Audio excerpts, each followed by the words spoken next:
Welcome to Pleasure Uprising. I'm Dr. Laura Juergens, intimacy coach, somatic practitioner, and your guide to getting out of your head and into your body, your desire, and your real capacity for connection. This show is for people who are done performing and ready to actually feel it. Let's go. Hey, everyone. Welcome to today's episode. We're going to talk about power play and BDSM and what happens when things kind of go off the rails, what you need to know in order to make it hot, and in particular, what you need to know about negotiations for any sort of power play. A lot of people want to avoid this stuff and just sort of, oh, I trust this person, it'll be fine, without actually doing the negotiation. And we're going to talk about why that's so tempting and also why it's really problematic and can get you into some trouble and some danger. And I'm going to start by telling you a little story. So I had a couple. We're going to call them Sam and Tina.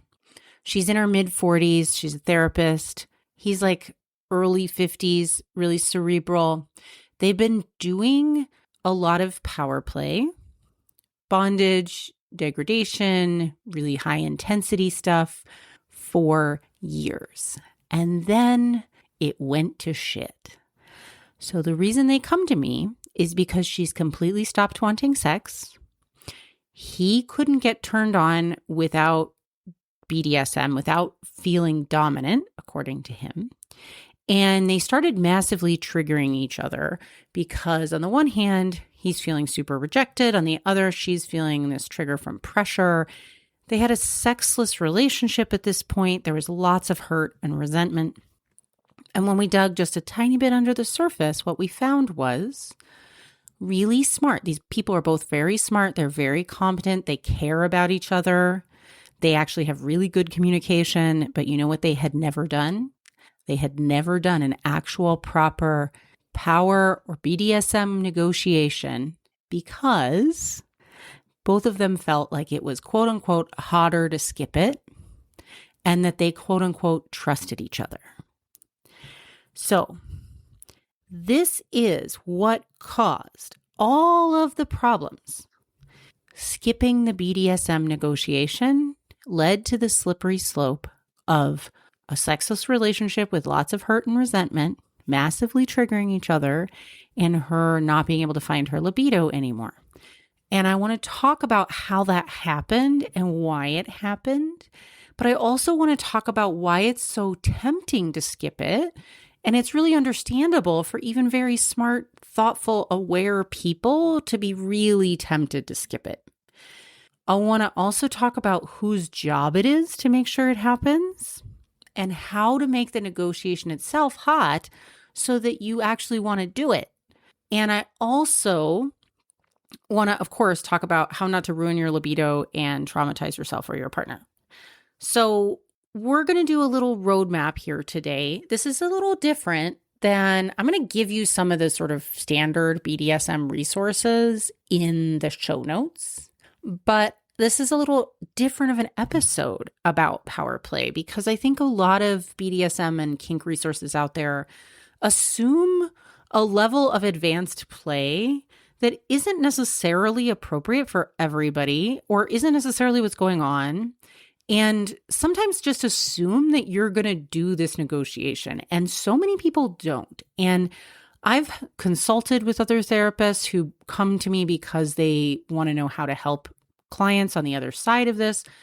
It is what I described with Sam and Tina is not uncommon. People frequently skip BDSM or power play negotiation, suffer serious consequences in their relationship or in their sexuality for it, and then go to therapy or counselors trying to fix it after the fact. And I want to help you avoid this pitfall and really understand at any level of kinky business or any level of power play, whether you think you're doing anything hardcore or not. It's actually usually the really amateur sort of early stage stuff that can really get you into a lot of trouble. It's like people people who do the most extreme sports are the ones who wear the helmets. The people who just like try it out for the weekend get traumatic brain injuries because they don't wear a helmet because they don't think they're that hardcore. So this kind of thing happens with kink and BDSM too. So what we're going to do today, here's what's coming. We're going to talk about why people actually want to do power play and kink in the first place, what it's actually doing for us. And we're going to talk a little bit on terminology just to make sure everybody's on the same page. And that does matter more than you think. We're going to talk about what negotiation really is. And it's often not what people expect it to be. We're going to talk about what happens when you skip it. I know I just gave you a little horror story, but we're going to talk about why what happens when you skip it does happen so that you understand why that happened. And we'll talk about how to make negotiations genuinely fun and erotic instead of clinical, what your takeaways should be and what you can actually do. And then I'm going to give you some resources because there is no need for anyone to reinvent the wheel here. There are great resources out there. I am not going to try to replace those here. My purpose is to just make sure you use them. And I will link some of them at the end too. Okay, number one, why do we crave this stuff in the first place? So many people do. Now, look, a lot of people think that they crave power play when actually what they're really wanting is attention and attunement. They don't really want power play per se, but a lot of people do want power play, and that's all good. And if you want both attention, attunement, and power play, that's also fun too.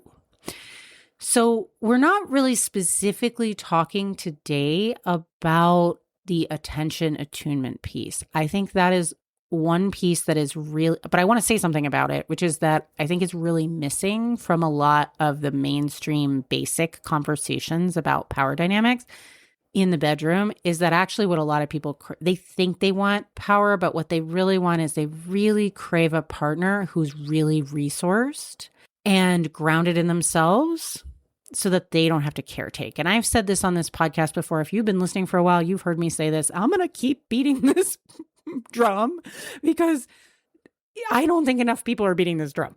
So I'm going to keep saying that. But if you want to play with the idea of being dominated, okay, I just got a frog in my throat, but hopefully I just got him out.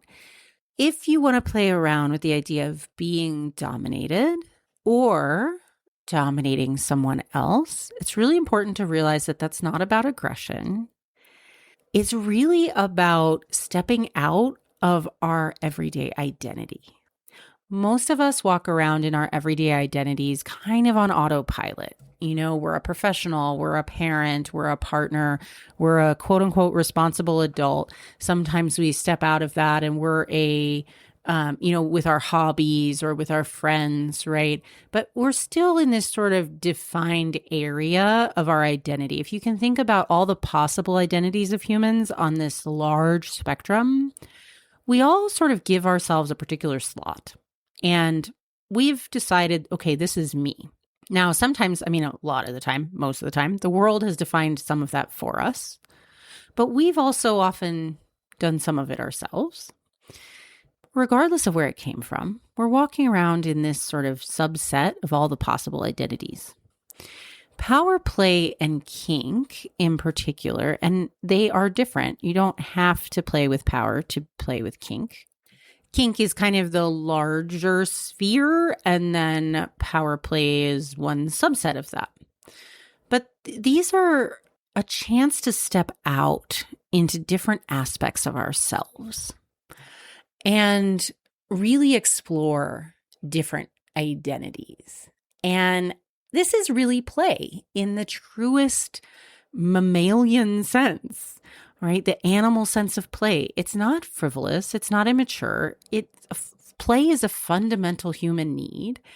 And this type of sexy play for adults is a way to play with our partners in a way where we can expand our identities, explore our deep emotional needs, and really allow ourselves to step into different identities than we might walk around in day to day. So specifically for power dynamics, some of the things that draw people to them are the freedom of surrender. which is this putting down the weight of being in charge. And that is so appealing to many of us, especially if we spend a lot of time having to be the leader, having to be in charge of things. The freedom of actually being able to give that up is intoxicating.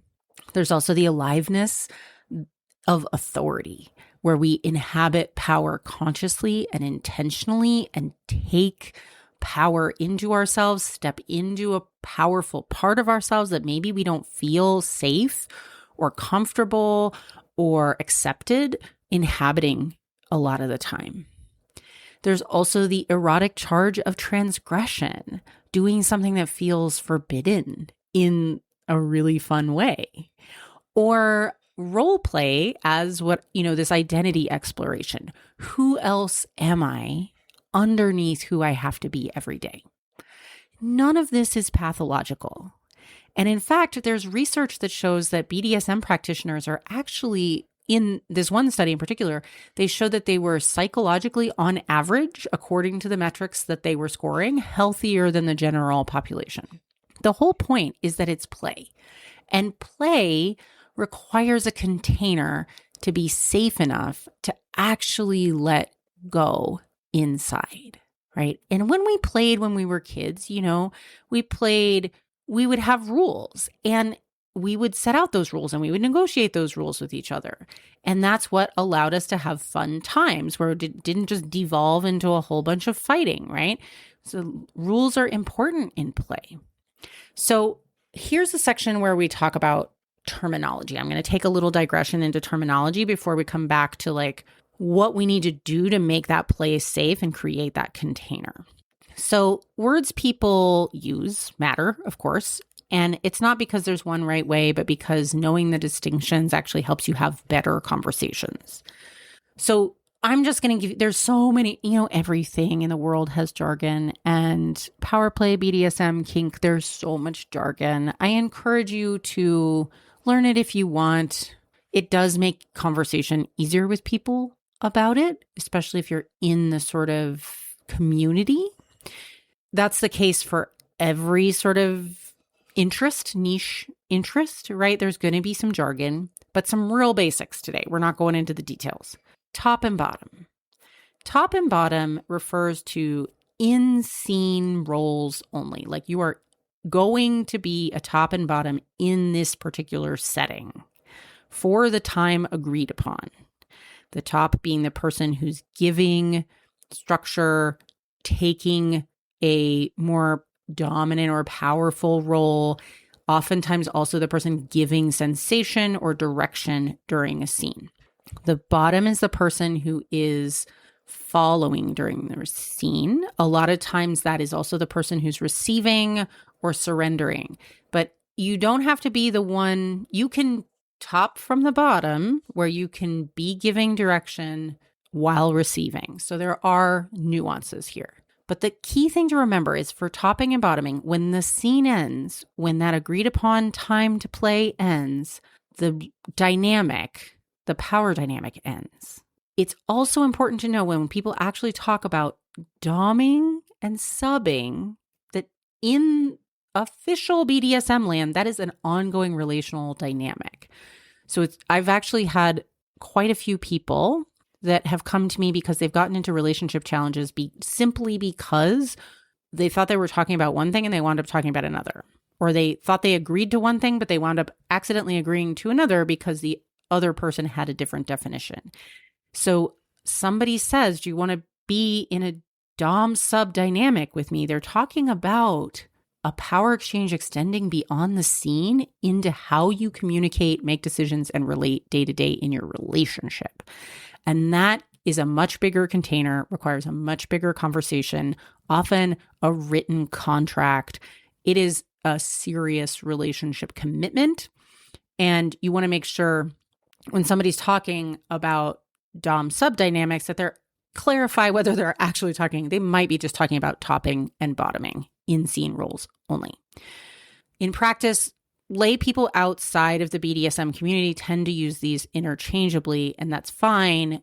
It's totally okay. Language evolves, but it's just worth knowing if you start playing with more experienced people in the community that you could be inadvertently agreeing to a longer dynamic where, for example, you're done having sex, you think, okay, I'm I'm going to go back and make some decisions now, and I'm going to decide what I want for dinner, and the person is not open to you deciding what you want for dinner because that is not what they think you agreed to.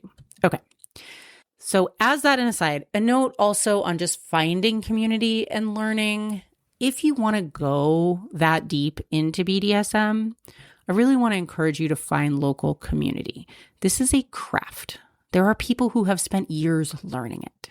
One of the best places to start is just informal public meetups, usually at a restaurant, street clothes, no play, just people. They're called munches. You can find them on FetLife, which is like Facebook for kinksters.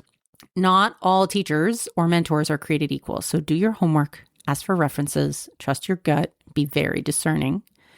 And you do literally need to learn the ropes. Apprenticeship and community are how that knowledge gets passed on responsibly. I do work with clients directly on this, not just on the repair side after something's gone wrong. I am not by any means a professional trainer of DOMs and subs, but I do like soft topping and bottoming training, and I do help people begin to play with kinks. But there's a lot of great professional trainers in kink out there and in power dynamics. I highly recommend learning from them directly. There's people like Sunny Megatron, Midori, Bex Caputo. They all have great resources. I will link them in the show notes. But look, none of the resources matter if you don't use them, don't think you need to, or don't bother. And so often people think they don't need to look at the formal resources because they are just sort of, we're just dipping a toe in, right? And then, months or years down the road, you're stuck in a situation where it is escalated and you've never had negotiations and shit's hit the fan like it did for Sam and Tina.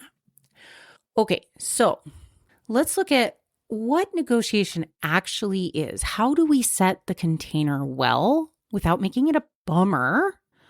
And I think people generally avoid it or think that they don't want to do it because they're imagining like a liability waiver, a clipboard, some sort of mood killer. But I want to say, done well, the container negotiation, the safety discussion is actually the sexiest first act of the play scene. What we know from one of the, early psychological researchers in sexuality, Jack Morin, he has a book called The Erotic Mind. One of the things that Morin found was that desire is usually intensified by anticipation for a lot of people, by moving towards something with intention and attention. And a well-held negotiation conversation is that. You're not just like filling out forms. You are co-creating playfully the space and like starting to set the whole mood of the encounter. Now, look, you can do it in a really like clipboard form filling out way, which is I don't recommend because it is a bummer. But you do not need to do it that way. And the best way is to not do it that way because you're going to want to do it again if it's fun. And if it's not fun, it's going to feel awkward and it's not going to turn you on. And then you won't have as much anticipation for the actual event, right? So let's make everything fun from the beginning. And you know who brings the fun? You do. You bring the fun. You and your partner decide on purpose, this is going to be flirty. This is going to be fun. We're going to set the mood. We're going to enjoy ourselves by having a really wonderful, in-depth conversation about what we want and what we don't want. And this is actually where you find that out. This is actually where you start learning what your partner wants. And you know what? Learning what your partner wants is hot. You get to picture it. You get to think about it. You get to anticipate. So don't deny yourself that joy. And so here's where, I think Sam and Tina, they went into power play, assuming that having a safety conversation ahead of time about what the boundaries were, what they really wanted, what the aftercare plan was going to be, they assumed that that was all too much of a bummer and that it wasn't required if they quote unquote trusted each other. But they never actually talked about what they really needed and where the boundaries were ahead of time. And there's a really big problem with that. We're going to talk about this. But I also want to say negotiation, this sexy conversation, this is not a one-time thing. Desires change, bodies change, relationships change. They change daily. Negotiation is ongoing for every time you're going to play with power dynamics or kinky things, especially if they carry any risk of harm, psychological, emotional, or physical harm. So I think one of the things that's really important to understand is and what Sam and Tina didn't understand is when you decide you're going to skip this conversation, that is actually the rookie move.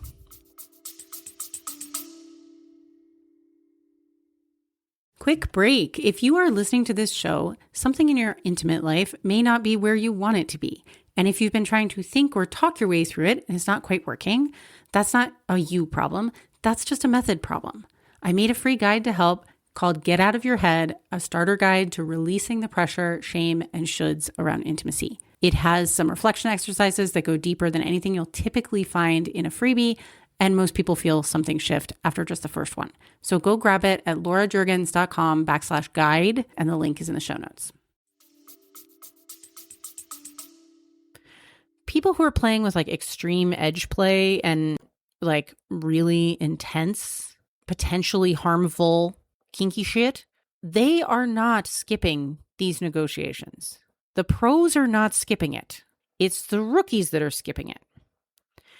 And the most common harms are when you are skipping this. So people, now look, not always. There are some people who play with pretty extreme stuff and will not use guardrails, and I would never encourage anybody to play with them.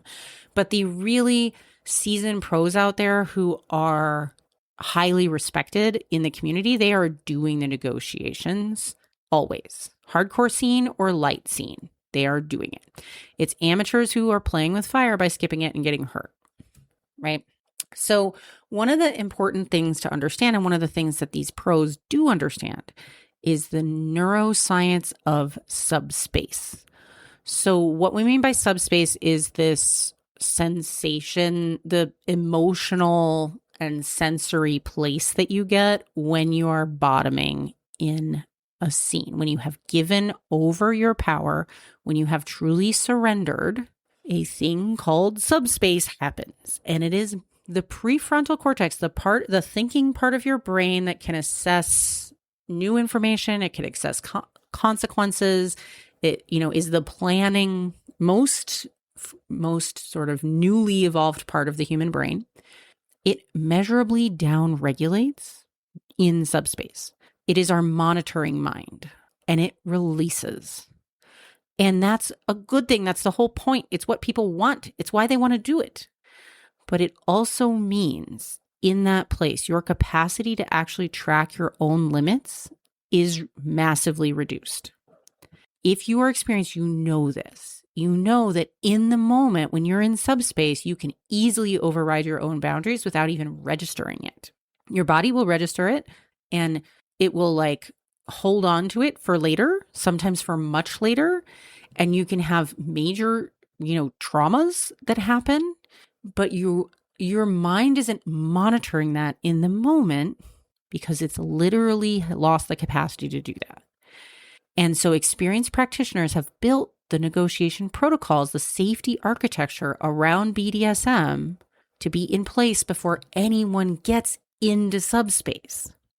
And so I want to explain what it feels like. I've felt the subspace in very rare times when I've encountered someone skilled enough and who I trust enough to truly talk to me.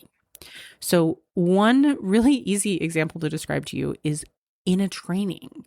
I was actually in a training on BDSM practices with my friend Wayne, who is a very attractive gay man who is very gay. He had no interest in having sex with me. His energy is so good. I felt so safe that when we were role playing, it was so incredible. It was such a giant turn on. I was just overcome with this wave of yes. Like his energy was so grounded, so good that I just felt like I was totally down for anything. And in that moment, I was so turned on and I was so willing to relinquish all power that he could have literally done anything and I would have been into it in the moment. And then I would have had a problem later.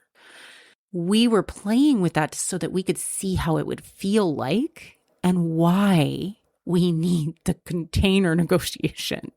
And it really landed for me so hard because I was even in that space way longer than I expected to be. That space stuck with me for like a good 24 hours. And I was vulnerable but only to him. And this is why it's really important for the person in the bottoming role, whoever is going to be submitting or surrendering responsibility. They need to be an architect in the negotiation, not a passenger. And this is where sometimes new subs or overly trusting subs or bottoms will often want to skip this work precisely because they crave the subspace so hard. They want to jump into it too fast. And here's the thing, you cannot do that and be safe. You cannot abrogate your responsibility to set up the container for your future self. It is not fair to your top, and it is not fair to future you who has to live with the consequences. And you can't leave it to your partner to figure out where your boundaries are. That gives them an impossible task. You're saying lead without a map, carry full responsibility if anything goes wrong. That is not fair. And so even if you are tempted because you want to surrender, you want to play with power stuff, you're just like, just take charge. I'll be fine. No, that is how you get into trouble. You have to take responsibility to have the conversation, decide in advance and decide conservatively because you can always play again if it goes well. A lot of real BDSM out in the world, there's not even any sexy shit going on. It's just the power dynamic. They're not bringing sex into it. Sometimes they're going to bring something sexy, but it's not going to be penetrative sex. I highly recommend not starting with penetrative sex in your first power play sessions. Wait, start light. Make sure that the dynamic is feeling good. Err on the side of conservative boundaries. Let yourself feel good, have a good experience, and then say, hey, why don't we try this other thing next time? And so, back to Sam and Tina, her limits were crossed repeatedly, not maliciously. Her partner genuinely didn't know. Sam didn't know where Tina's limits were. She hadn't even fully registered the crossings in the moment, and her body only registered them later. And in fact, it was really slow and cumulative, and her nervous system just started drawing a conclusion that this isn't safe. And it shut down her desire for sex. She was experiencing pain with penetration. She could not bear the idea of bottoming, and she wanted absolutely nothing to do with sex. And her partner, he felt like BDSM was really his only way into arousal. And he thought he couldn't get turned on without dominance. But it turned out, actually, in our work together, that actually subbing was great for him. And he did want BDSM, but what he was craving was he was always craving subbing. He was getting it vicariously through her when he was topping her. And what he really needed was help being in his body, and subbing gave him that. So we were able to wiggle the dynamic so that she could be in the dominant role and still feel safe. But we weren't able to go back. They were not able to go back because her nervous system would not let them go back to the previous dynamic. And so damage can really look like over time, your body just starting to tell you, hey, I have no desire anymore, or I don't trust this person, or just losing capacity for being even in relationship with someone. So it's worth it to err on the side of caution. And one of the best ways you can give that to yourself is by actually making the caution conversation, the safety conversation, genuinely fun and erotic. So here's what we do. Number one, you make it a desire-forward negotiation, not just limit-focused. So we don't just talk about what you won't do, that matters, but you actually want to start with what you want. Name what you want to feel too, your actual erotic emotions that you want to have, how you want to feel in your body, how you want to feel emotionally, not just what am I willing to do, what am I not willing to do, not just that. Start with the desires first. And hey, look, does that sound vulnerable? Yeah, it is. But if you're not willing to get vulnerable, then why are you doing this, right? A big piece of this is about vulnerability. It's about stepping into the ability to be vulnerable with someone and allowing that to be a growth area and allowing both of you to have safety to do that. So yeah, you do got to be a little vulnerable. You got to ask for what you want. Okay, number 2, the identity dimension. Bring in, who do you want to be? What characters or archetypes or energies do you want to inhabit? Tell your partner that. Can you imagine how hot that is? It's so amazing. And this is where role plays can get really interesting. Not just what do you want to do, but who do you want to become? And that is something that, you get to play with and let your imagination run wild. And then who does your partner want to be in relation to that, right? And you can co-create this whole thing together where you get to step into these energies and archetypes together. Number 3, the energy question. What energy from a partner helps you open up? What just helps you melt? What energy shuts you down? These are very different conversations than talking about activities. Someone can do the same thing with a completely different energy and your body will respond completely differently. That is facts. And if you don't believe in energy, come see me, talk to me, I will demonstrate. But essentially, you can just imagine into, somebody can walk by you with a flogger in their hand, with the energy of, I'm trying to do it right, and I'm trying to be sexy, and don't you find me sexy? And you might not have your body might not respond at all. Somebody can walk by you with a flogger in their hand with deep attention and intention, feeling incredibly confident in themselves, feeling like I am magnetic and you are going to pay attention to me and you are going to wait for me and you are going to feel me walking slowly by you, just holding this in my hand, not even doing anything with it. And your body can respond completely differently to the first person. And it could even be the same person, just walking by you with different energy. Okay, so you need to talk about energy. What energy do you want? What energy do you not want? What opens you up? What shuts you down? Number 4, aftercare is part of the discussion. That is, you'll see that in every credible BDSM negotiation guidance document. It is not an afterthought. How do you want to land after this experience? What do you need from your partner after intensity? Notice and think in advance about what's going to make me feel comforted and safe after this experience. What's going to make me feel safe that I went into a top or a dominant role? What's going to reassure me that it's okay? What's going to help me switch gears back to normal life, right? What's it going to take for you to come out of subspace? What do you need your partner to do to help you ground yourself? What do you need to know and how do you need to be reassured that it's not going to carry over into regular life, right? What do you need for your aftercare? Now notice, yes, there's all kinds of details about negotiation discussions. I'm not trying to, tell you how to create safe words here. That is something you should obviously do. That is absolutely part of the negotiation plan.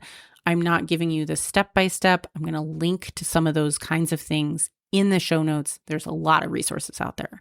What I'm trying to do is help you expand it so that you can see how to make it sexy.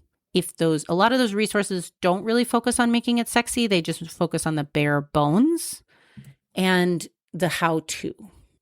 But I want you to make sure that you know what you need to make it sexy so that you actually do it and you have fun with it and you don't skip it. All right. So another, just a couple notes on this, which I think is 5 and 6, right? So aftercare was 4. Number 5, let the conversation be intimate. Set up the scene for you to have the conversation. Don't do it like, over a greasy plate of French fries at a diner unless that really, floats your boat.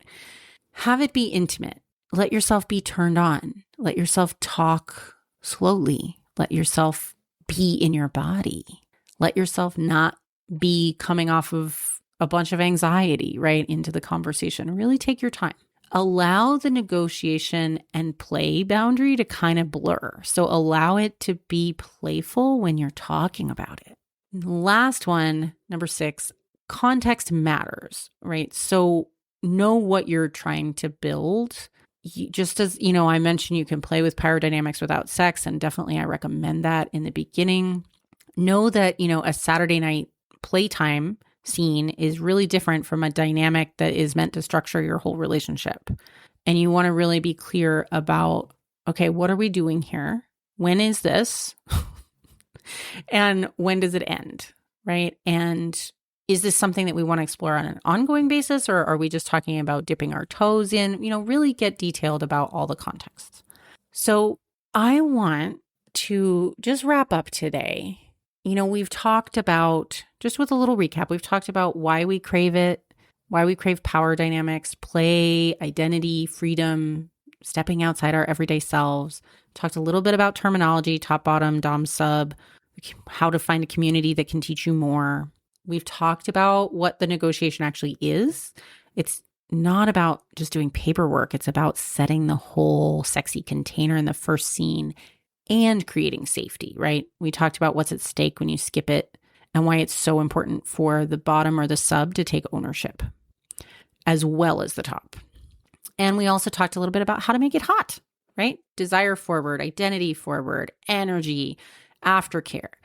And so I want to just invite you, as you go off into the rest of your lives today, ask yourself, what do I actually want from power play if I want to play with that? Am I curious about that? But what is it that I'm actually looking for? What is the experience? How do I want to feel, right? And have I ever said that out loud to my partner, if you have one, or any partner, if you've ever played with this or considered playing with it with people you're dating? Just start there. Start with, how do I actually want to feel? Who do I want to be, right? What do I really want from this? That's the first place to start with yourself. All right, my dears, I will see you here next week. Hey, before you go, if you enjoyed this show, I want to invite you to check out one of my favorite things that I've ever created. It's a free guide called Get Out of Your Head, a starter guide to releasing the pressure, shame, and shoulds around intimacy. It has 4 reflection exercises that go deeper than anything you'll find in a typical freebie, and most people feel a shift just after part 1. So go grab it at laurajergens.com/guide. The link is in the show notes. And if you're ready to find out what your specific path looks like, I'd love to talk to you. Booking info is also in the show notes, and I will see you here next week.